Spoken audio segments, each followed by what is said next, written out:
कहते हैं जब इंसान की उम्मीदें टूटने लगती है तभी असली जिंदगी शुरू होती है। यह बात सुमन को भी समझ आने लगी थी। एक समय था जब उसके सपने आसमान छूते थे।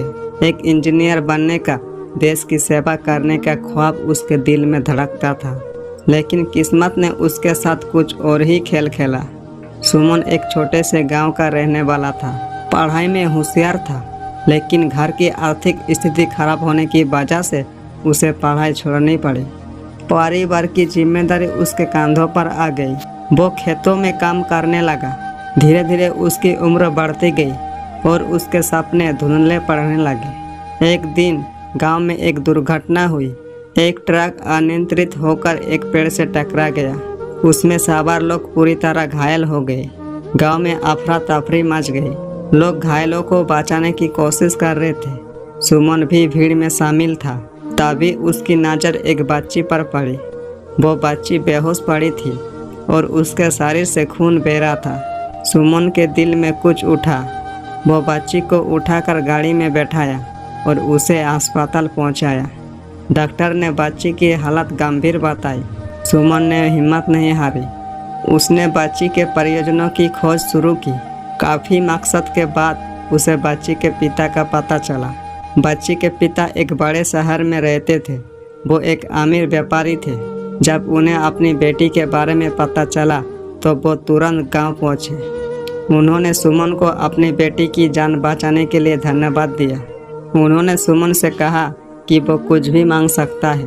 सुमन ने कुछ नहीं मांगा। उसने सिर्फ इतना कहा कि वो बच्ची को ठीक होकर देखना चाहता है।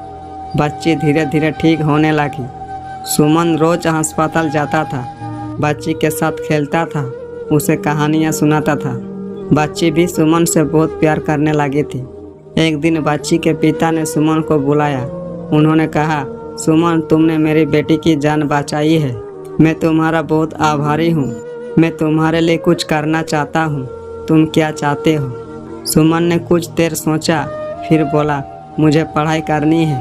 मैं इंजीनियर बनना चाहता हूँ। बच्ची के पिता मुस्कुराए। उन्होंने सुमन को अच्छे से पढ़ाई करने का वादा किया। उन्होंने सुमन को शहर में अपने घर बुलाया। सुमन के लिए एक अच्छे से कमरा और किताबें व्यवस्था की गई।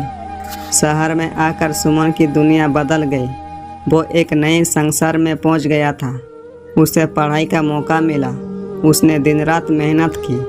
उसके अंदर की प्रतिभा धीरे धीरे निखरने लगी। वक्त बीता और सुमन ने इंजीनियरिंग की डिग्री हासिल कर ली। उसने एक अच्छी नौकरी भी पा ली। लेकिन उसने शहर में खुद को नहीं खोया। वो अपने गांव को नहीं भूला। उसने गांव में एक स्कूल बनवाया ताकि दूसरे बच्चे भी पढ़ सकें। सुमन की कहानी एक प्रेरणादायक कहानी है। ये कहानी बताती है कि कैसे अंधेरे में भी उजाला होता है, कैसे मुश्किलों के बाद भी जीने की उम्मीद होती है, कैसे एक छोटा सा कदम बड़ी से बड़ी मंजिल तक पहुंचा सकता है।